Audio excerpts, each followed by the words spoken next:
வாங்கிட்டீங்களா?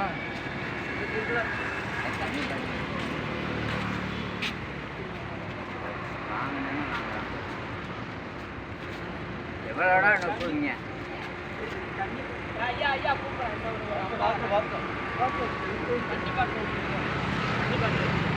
அவருக்கு சாப்பாடு கொடுத்தா இங்கே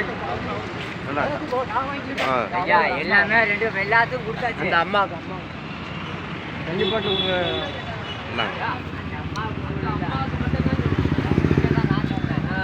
நானும் அந்த அம்மாவுக்கு மட்டும்தான் நான் ரெண்டு வாங்காதீங்க, சாப்பாடை வேஸ்ட் பண்ணாதீங்கய்யா.